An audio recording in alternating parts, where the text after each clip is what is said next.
Hello friends, welcome in my channel learn well basic. मित्र, आज आपण शिक्षक पात्रता परीक्षा अर्थात महा TETमध्ये मराठी या विषयाअंतर्गत 2013 ते 2025च्या पेपर 1 व पेपर 2मध्ये समानार्थी शब्द या घटकावर विचारलेल्या प्रश्नांची उत्तरे स्पष्टीकरणासह पाहणार आहोत.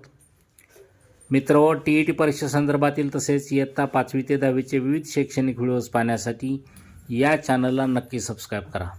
प्रश्न पहिला 2013च्या सेकंड पेपरमध्ये विचारलेला आहे. समानार्थी शब्दाची योग्य जोडी ओळखा.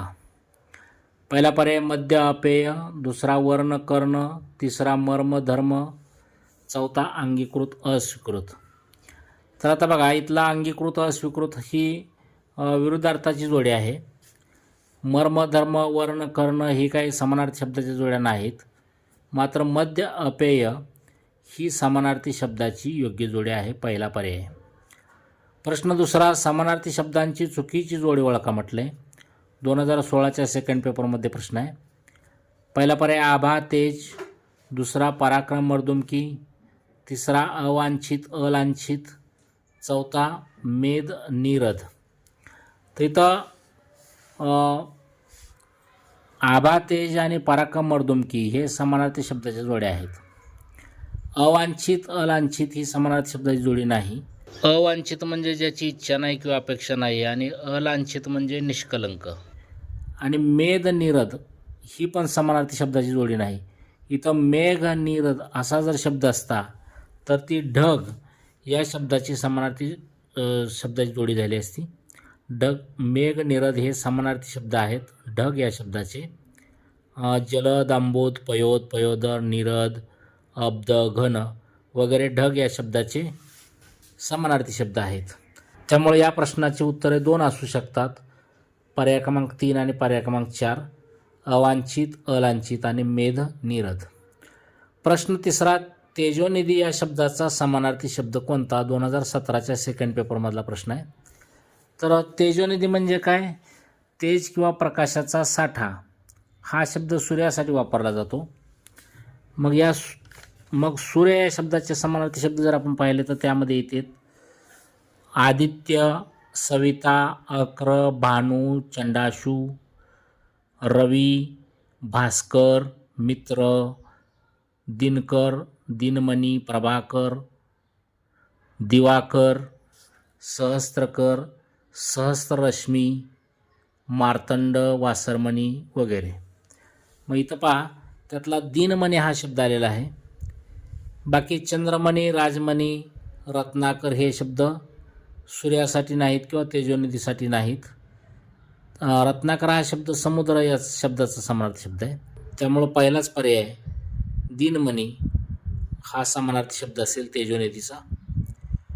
प्रश्न चौथा, समानार्थी शब्दांची योग्य जोडी ओळखा म्हटले. 2018च्या सेकंड पेपरमधला प्रश्न आहे. आकर्ण विकर्ण, आंबू सलील, हता जिता, द्रुम आलय.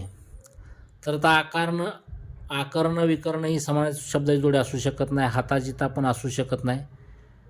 2 पर्यायामध्ये बघा आता, आंबो सलील आणि द्रुम आलयमध्ये. तर द्रुम म्हणजे झाड. द्रुम हा शब्द झाड या शब्दाचा समानार्थी आहे, आणि आलय हा शब्द घर या शब्दाचा समानार्थी शब्द आहे. त्यामुळं पहिला पर्याय क्रमांक 4 उत्तर येणार नाही. आता पर्याय क्रमांक 2 पहा, आंबू सलील. तर आंबू सलील हे पाणी या शब्दाचे समानार्थी शब्द आहेत. पाण्यासाठी नीर, उदक, तोय, जीवन, वारी, सलील, जल, आंबू, पय हे समानार्थी शब्द आहेत. म्हणजेच आंबू आणि सलील हे पाणी या शब्दाचे समानार्थी शब्द आहेत. पर्याय क्रमांक 2 उत्तर येईल. प्रश्न 5वा, सलील या शब्दाचा समानार्थी शब्द कोणता? आताच आपण पाहिलं, सलील हा शब्द पाणी या शब्दाचा समानार्थी शब्द आहे, आणि नीर हा शब्दसुद्धा पाणी या शब्दाचा समानार्थी शब्द आहे. म्हणजेच नीर आणि सलील हे समानार्थी शब्द आहेत. पर्याय क्रमांक 4 उत्तर येईल. प्रश्न 6वा, पुढील शब्दाचा समानार्थी नसलेला शब्द ओळखा म्हटले. 2013च्या फर्स्ट पेपरमधला हा प्रश्न आहे. अश्व. तर अश्व हा घोडा या शब्दाचा समानार्थी शब्द आहे, आणि घोडा या शब्दासाठी अजून कोणकोणते समानार्थी शब्द आहेत पाहू. तर तुरग, तुरंग, तुरंगम, त्याच्यानंतर अश्व, हय, वारू, वाजी वगैरे घोडा या शब्दाचे समानार्थी शब्द आहेत. त्यामधले पहा इथं आलेले शब्द कुठले, तर वारू, हय, तुरंग हे पहिले 3 पर्याय जे आहेत ते घोडा या शब्दाचे म्हणजे अश्व या शब्दाचे समानार्थी शब्द आहेत. शाखामृग हा वानर या शब्दाचा समानार्थी शब्द आहे. वानर या शब्दाचे समानार्थी शब्द कोणते, तर शाखामृग, मरकट, कपी. त्यामुळे पर्याय क्रमांक 4 हे उत्तर असेल. त्याच्यानंतर प्रश्न 7वा, पती या शब्दाचा समानार्थी शब्द कोणता, 2014च्या फर्स्ट पेपरमधला प्रश्न आहे. तर इथं दिलेले पर्याय आहेत कांता, भरता, दारा, जया. तर कांता, दारा, जया हे पत्नी या शब्दाचे समानार्थी शब्द आहेत. पत्नी या शब्दाचे समानार्थी शब्द कोणते, तर अर्धांगी, कांता, जया, दारा, भार्या, बायको, कलत्र वगैरे आहेत. मात्र भरता हा शब्द जो आहे तो पती या शब्दाचा समानार्थी शब्द आहे. पतीचे समानार्थी शब्द कोणकोणते असतात, तर भ्रतार, भरता, त्यानंतर धव, वल्लभ, कांत वगैरे असतात. म्हणून पर्याय क्रमांक 2 हे उत्तर येईल. प्रश्न 8वा, पुढीलपैकी अर्थाच्या दृष्टीने गटात न बसणारा शब्द ओळखा म्हटले. तर घमेंड, गर्व, डौलदारपणा, अहंता पैकी पहा घमेंड, गर्व, अहंता हे अर्थाच्या दृष्टीने समानार्थी शब्द आहेत. डौलदारपणा हा शब्द येणार नाही. पर्याय क्रमांक 3 उत्तर असेल. त्यानंतर प्रश्न 9वा, कमळ या शब्दाचा समानार्थी नसलेला शब्द कोणता म्हटले. 2016च्या फर्स्ट पेपरमधला हा प्रश्न आहे. तर कमळचे समानार्थी शब्द पहा, पंकज, नीरज, राजीव, अंबुज, त्याच्यानंतर पद्म, सरोज, अब्ज, नलिनी पैकी इथं 3 आलेले आहेत, सरोज, पंकज, राजीव. पर्याय क्रमांक 2, 3, 4. पण पहिला जो पर्याय आहे पद्मा, इथं पद्म हा शब्द असता तर तो कमळ या शब्दाचा समानार्थी असता, परंतु इथं पद्मा हा शब्द आलेला आहे आणि पद्मा हा शब्द लक्ष्मीचा समानार्थी शब्द आहे.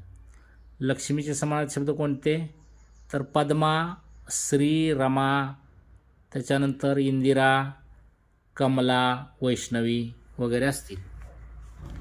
पैकी पद्मा हा शब्द आलेला आहे, त्यामुळे पद्मा हा कमळचा काही समानार्थी शब्द असू शकत नाही. पहिलाच पर्याय या ठिकाणी उत्तर येईल. प्रश्न 10वा, पुढील वाक्यातील अधोरेखित शब्दाचा समानार्थी असलेला शब्द पर्यायातून निवडा म्हटले. कठीण समय येता कोण कामास येतो, 2017च्या फर्स्ट पेपरमधला प्रश्न आहे. अवघड, घडी, मदत आणि स्थळ हे पर्याय आहेत. समयचा अर्थ घडी असा होतो, त्यामुळे पर्याय क्रमांक 2 हे उत्तर येईल. प्रश्न 11वा, पुढीलपैकी वेगळ्या अर्थाचा शब्द कोणता, 2017च्या फर्स्ट पेपरमधला हा प्रश्न आहे. तर बघा इथं दिलेले पर्याय दुहिता, सुता, कन्या, सरिता. तर आता आपण जर पाहिलं तर मुलगी या शब्दाचे समानार्थी शब्द पहिले 3 आहेत, दुहिता, सुता, कन्या. मुलगीसाठी कोणकोणते समानार्थी शब्द असतात, तनया, तनुजा, कन्या, सुता, आत्मजा, नंदिनी, दुहिता वगैरे असतात. त्यातले 3 शब्द आलेले आहेत. आणि चौथा जो शब्द आहे सरिता, सरिता हा नदी या शब्दाचा समानार्थी शब्द आहे. नदीचे समानार्थी शब्द कोणते असतात, तर सरिता, तटिनी, तरंगिणी. त्याच्यामुळं पर्याय क्रमांक 4 उत्तर येईल. प्रश्न 12वा, नीर या शब्दाला समानार्थी नसलेला शब्द कोणता म्हटलं. आपण पाहिले की नीर म्हणजे पाणी, पाण्यासाठी कोणकोणते समानार्थी शब्द सांगितलेत, तर नीर, उदक, तोय, जीवन, वारी, सलील, जल, अंबू, पय. पैकी इथं कोणता आला बघा, तर तोय आलाय, जल आलाय, जीवन आलाय. त्याच्यामुळे पहिले 3 पर्याय समानार्थीच आहेत. आता नसलेला शब्द कोणता, तर दूध चौथा पर्याय आहे. प्रश्न 13वा, पुढीलपैकी वेगळ्या अर्थाचा शब्द कोणता, 2018च्या फर्स्ट पेपरमधला प्रश्न आहे. इथं दिलेले पर्याय सविता, चपला, सौदामिनी, विद्युत. चपला, सौदामिनी, विद्युत हे वीज या शब्दाचे समानार्थी शब्द आहेत. वीज या शब्दाचे समानार्थी शब्द कोणते असतात, तर बिजली, चपला, विद्युल्लता, विद्युत, सौदामिनी, तडित वगैरे शब्द वीजचे असतात. पैकी 3 आलेले आहेत. आणि पहिला जो पर्याय आहे सविता, तर सविता हा सूर्य या शब्दाचा समानार्थी शब्द आहे, त्याच्यामुळे पहिलाच पर्याय या ठिकाणी उत्तर येईल. प्रश्न 14वा 2021च्या सेकंड पेपरमधला, अनुराग या शब्दाचा समानार्थी शब्द कोणता? तर अनुराग म्हणजे प्रेम, आणि प्रेमसाठी कोणकोणते समानार्थी शब्द आहेत? तर लोभ, त्याच्यानंतर प्रीती, अनुराग. त्यामुळे इथं आलेले प्रेम हा शब्द इथं बरोबर आहे, पहिलाच पर्याय. क्रोध, संताप, राग हे जे शब्द आहेत ते अनुराग या शब्दाचे विरुद्धार्थी शब्द आहेत. त्यानंतर प्रश्न 15वा, पुढीलपैकी तलाव शब्दाचा समानार्थी नसलेला शब्द कोणता म्हटले? 2024च्या सेकंड पेपरमधला हा प्रश्न आहे. कासार, तरंगिणी, रत्नाकर, तडाग. तर आता यापूर्वी आताच आपण पाहिलेलं आहे की तरंगिणी हा नदी या शब्दाचा समानार्थी शब्द आहे, आणि रत्नाकर जो आहे तो समुद्र या शब्दाचा समानार्थी शब्द आहे. मात्र तलावसाठी कासार आणि तडाग हे दोन समानार्थी असलेले शब्द आहेत. तरंगिणी आणि रत्नाकर हे नसलेले समानार्थी शब्द आहेत, समानार्थी नसलेले शब्द आहेत. त्यामुळं उत्तराची 2 असू शकतात, पर्याय क्रमांक 2 आणि पर्याय क्रमांक 3. खालील पर्यायातून समानार्थी शब्दांची विसंगत जोडी ओळखा म्हटले. 2024च्या फर्स्ट पेपरमधला प्रश्न आहे. पहिला पर्याय लतिका कन्या, दुसरा आदिम मूळचा, तिसरा आस्था आपुलकी, चौथा फत्तर दगड. तर आदिम मूळचा, आस्था आपुलकी, फत्तर दगड हे समानार्थी शब्द आहेत, मात्र लतिका कन्या हा समानार्थी शब्द असू शकत नाही. ही समानार्थी शब्दाची जोडी असू शकत नाही, पहिल्या पर्याय या ठिकाणी येईल. प्रश्न 17वा, पुढीलपैकी वर शब्दाचा समानार्थी नसलेला शब्द कोणता? तर वर हा शब्द वेगवेगळ्या अर्थाने वापरला जातो. तर इथं दिले पर्याय पहा. हा जो प्रश्न आहे तो 2025च्या सेकंड पेपरमधला आहे. इथं दिले पर्याय पहा, श्रेष्ठ, जरा, आशीर्वाद आणि नवरा मुलगा. तर श्रेष्ठ, आशीर्वाद, नवरा मुलगा हे 3 शब्द वर या शब्दाचे समानार्थी आहेत, परंतु जरा पर्याय क्रमांक 2 हा समानार्थी शब्द असू शकत नाही. त्यामुळे पर्याय क्रमांक 2 हे उत्तर येईल. त्यानंतर प्रश्न 18वा, द्वेष या शब्दाचा समानार्थी शब्द कोणता? 2025च्या फर्स्ट पेपरमधला प्रश्न. तर द्वेष या शब्दाचा समानार्थी शब्द पर्याय क्रमांक बघा, इथं दिले पर्याय पहा, द्वेष, रोष, मत्सर आणि आवेश. तर द्वेषला समानार्थी शब्द येईल आवेश, पर्याय क्रमांक 4. तर विद्यार्थी मित्रांनो, TET परीक्षेसंदर्भातील तसेच इयत्ता 5वी ते 10वीचे विविध शैक्षणिक व्हिडिओज पाहण्यासाठी या चॅनलला नक्की सबस्क्राईब करा.